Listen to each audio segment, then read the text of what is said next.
வணக்கம். கிளாசிக் ஸ்பெசிக் கிச்சனில் இருந்தாருன்னா வாங்க, எல்லாரும் நல்லா இருக்கீங்களா? இன்னைக்கு நம்ம கிளாசிக் ஸ்பெசிக் கிச்சனில் நம்ம சூப்பரான க்ரீமி மேக்ரோனி எப்படி செய்யறது பார்க்கலாங்க. Veg creamy macaroni. இது நம்ம வீட்டிலேயே செஞ்ச க்ரீமுங்க. நல்ல நல்ல ஃபேட் இல்லாத ஒரு பாலை அதை க்ரீம் ரெடி பண்ணி நம்ம செஞ்சுருக்கிறோம். ஆரோக்கியமானதும் கூட. வாங்க, குழந்தைங்களுக்கு செஞ்சு கொடுக்கலாம், ரொம்ப விருப்பமாக சாப்பிடுவாங்க. வாங்க எப்படின்னு பார்த்துடலாம். ஒரு பாத்திரத்தில் தண்ணி கொதிக்க வச்சுக்கலாங்க. அதில் 2 கப் மேக்ரோனியை சேர்த்துட்டு 1 டீஸ்பூன் உப்பு, 1 டீஸ்பூன் எண்ணெயை சேர்த்து ஒரு 10 நிமிஷம் போல் அப்படியே கொதிக்க விடலாங்க. எண்ணெயை சேர்த்துறதுனால மேக்ரோனி ஒன்றோட ஒன்று ஒட்டாமல் இருக்கும். 10 நிமிஷம் ஆயிடுச்சுங்க, நல்லா கொதிக்குது. இப்போ இதை எடுத்து அழுத்தி பார்த்தோம்னா, மேக்ரோனி எடுத்து அழுத்தி பார்த்தோம்னா சாஃப்டாக இருந்துருச்சுன்னா வெந்துருச்சுன்னு அர்த்தம்.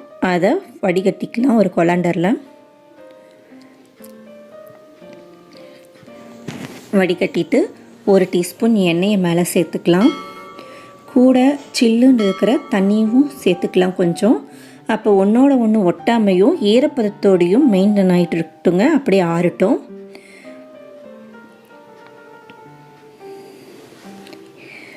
இது ஒரு பக்கம் வச்சிடலாம். கொஞ்சம் ஹெல்த்திக்காக காய்கறிகள் எல்லாம் வேக வச்சுக்கலாங்க. அதுக்காக ஒரு பேனில் 1 டேபிள் ஸ்பூன் வெண்ணெய் எடுத்துக்கலாம். வெண்ணெய் உருகினதும் 2 பச்சை மிளகாய், பெரிய வெங்காயத்தை ஒரு பெரிய வெங்காயம் நல்லா பெருசியதாக அரிஞ்சிக்கலாங்க. நல்லா இது க்ரன்ச்சியாக இருக்கும் பெருசாக கட் பண்ணியிருக்கிறப்ப. கொஞ்சமாக வதங்கட்டும். இதோட ஒரு அரை கேரட்டு, அரை குடமிளகாய், அரை கப்பு பட்டாணி எல்லாத்தையும் சேர்த்து வதக்கிக்கலாங்க நல்லா. இன்னும் நீங்கள் உங்களுக்கு விருப்பம் போல் எந்த காய்கறி வேணாலும் சேர்த்துக்கலாம். காளான், முட்டைக்கோஸ் எது வேணாலும் சேர்த்துக்கலாம். இதோட அரை டீஸ்பூன் உப்பு சேர்த்து ஒரு 5 நிமிஷம் அப்படியே குக் ஆகட்டுங்க. மூடி போட்டு மூடி வச்சிடலாம்.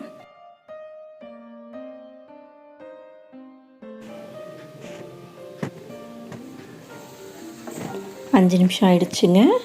போதும், இந்த அளவுக்கு காய்கறிகள் வெந்திருந்தால் போதும். கலர் மாறாமல் பார்த்துக்கிட்டா நல்லாயிருக்குங்க, கலர்ஃபுல்லாக இருக்கும். இது ஒரு பக்கம் வச்சிடலாம். ஒரு பேனில் 2 டேபிள் ஸ்பூன், அதாவது ஒரு 50 கிராம் அளவுக்கு வெண்ணெயை சேர்த்துக்கலாம். வெண்ணெய் உருகினதும் 5 பல் பூண்டு நல்லா பொடியாக நறுக்கி வச்சுருக்கிறேன், அதையும் சேர்த்து நல்லா வறுத்துக்கலாங்க. பூண்டோட ஃப்ளேவர் இந்த டிஷ்க்கு ரொம்ப நல்லாயிருக்கும். நல்லா வறுபடட்டும்.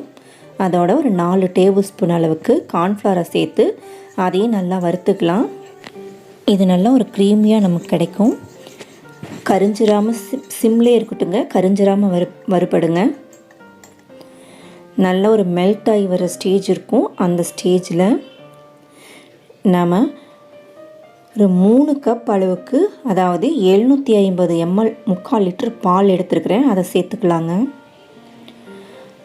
கார்ன்ஃப்ளவரு நல்லா கட்டி தட்டிக்காமல் நல்லா கலந்து விடுற மாதிரி ஒரு விஸ்க கரண்டியை வச்சு ஏதோ ஒன்று நல்லா கலந்துக்கலாங்க.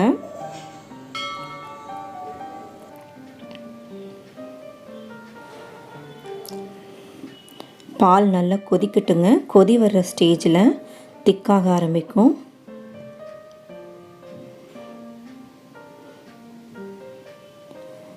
பாருங்கள், நல்லா கொதி வருது. இப்போ நல்லா திக்காயிட்ருக்கும் பால்.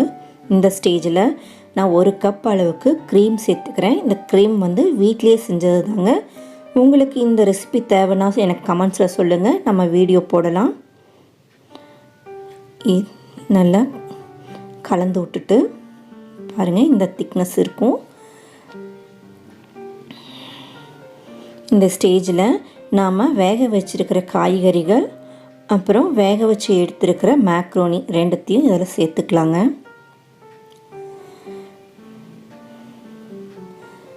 மேக்ரோனியையும் சேர்த்துக்கலாம். பாருங்கள், நம்ம எண்ணெய் தண்ணியெல்லாம் ஊற்றுனால நல்லா உதிரியாக இருக்குது. நல்லா கலந்து விட்டுக்கலாம். இது வரைக்கும் நம்ம சேனலுக்கு நீங்கள் சப்ஸ்கிரைப் பண்ணாமல் இருந்தீங்கன்னா மறக்காமல் சப்ஸ்கிரைப் பண்ணிவிடுங்க.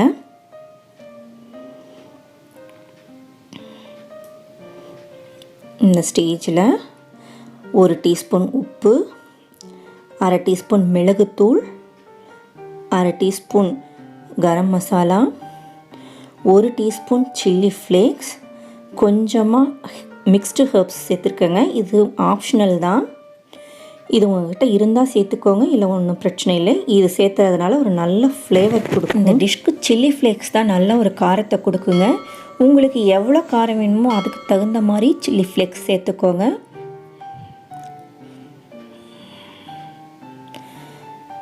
நல்ல சூப்பரான க்ரீமி மேக்ரோனி ரெடி ஆகிடுச்சு. பெரியவங்க கூட ரொம்ப இஷ்டமாக சாப்பிட்லாங்க. ரொம்ப டேஸ்ட் நல்லாயிருக்கும். அழகுக்காக மேலே கொஞ்சம் சில்லி ஃப்ளேக்ஸையும் தூவி விட்டுக்கலாம். சூப்பராக கலர்ஃபுல்லான க்ரீமி மேக்ரோனி ரெடி ஆகிடுச்சுங்க. என்ன வெஜ் க்ரீமி மேக்ரோனி எப்படி செய்யறதுன்னு பார்த்துட்டீங்கல்ல? நீங்களும் உங்கள் வீட்டில் செஞ்சு பாருங்கள். உங்கள் குழந்தைங்களுக்கு கொடுங்க, ரொம்ப இஷ்டமாக சாப்பிடுவாங்க. இந்த வீடியோ உங்களுக்கு பிடிச்சிருந்துச்சுன்னா லைக் பண்ணுங்கள், உங்கள் ஃப்ரெண்ட்ஸ் அண்ட் ஃபேமிலிக்கு ஷேர் பண்ணுங்கள். மறக்காமல் சப்ஸ்கிரைப் பண்ணுங்கள். கூடவே வர பெல் பட்டனையும் கிளிக் பண்ணுங்கள். அப்போ தான் நான் எப்போல்லாம் வீடியோஸ் போகிறேன் அப்போல்லாம் உங்களுக்கு கூட நோட்டிஃபிகேஷன்ஸ் வரும். வாழ்க வளமுடன். நன்றி, வணக்கம்.